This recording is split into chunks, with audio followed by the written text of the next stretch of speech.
આવજો તો કમળ નહીં લાગે, પણ એવા લોકોની સામે મને પ્રજા મારી જોડે છે. મને મારા હવે કંઈ લેવાનું નથી, સમજી લો તમે. હવે મારે કોઈ ચૂંટણીમાં ઉભા રહેવાનું નથી. મેં તો સામેથી જાહેર કરી દીધું કે હું ઉમેદવાર નથી. આ ભાષણ આપ્યું હોત તો જો એવું જાહેર ના કર્યું હોત તો તમે બધા મનમાં વિચારે કે ચૂંટણીમાં ઉભા રહેવાના છે એટલા ભાષણ આપે છે. અભિમાન ના રાખવું જોઈએ. આ ભરતભાઈ નીચે બેઠા છે, મહેસાણા જિલ્લા ભાજપના ઉપપ્રમુખ છે, અને કોઈક તો તાલુકાનો એક નાના ગામનો સરપંચ હોય તો કે મને મંચ ઉપર ના બેસાડ્યો. જિલ્લા ભાજપના ઉપપ્રમુખ નીચે બેઠા છે, રાજુભાઈ સુકાલ. આખા ગુજરાતની જે ભાજપની તમે એમ ના માનતા મેં એકલા કડી માટે કર્યું છે.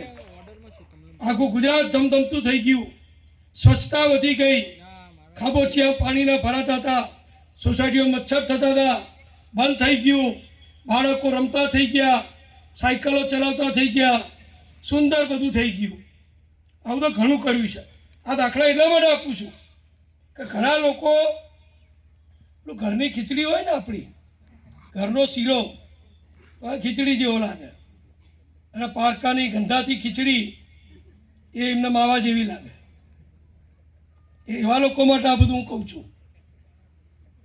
આ જે થયું છે એ ન ભૂતો ન ભવિષ્યથી તમે સમજી લેજો.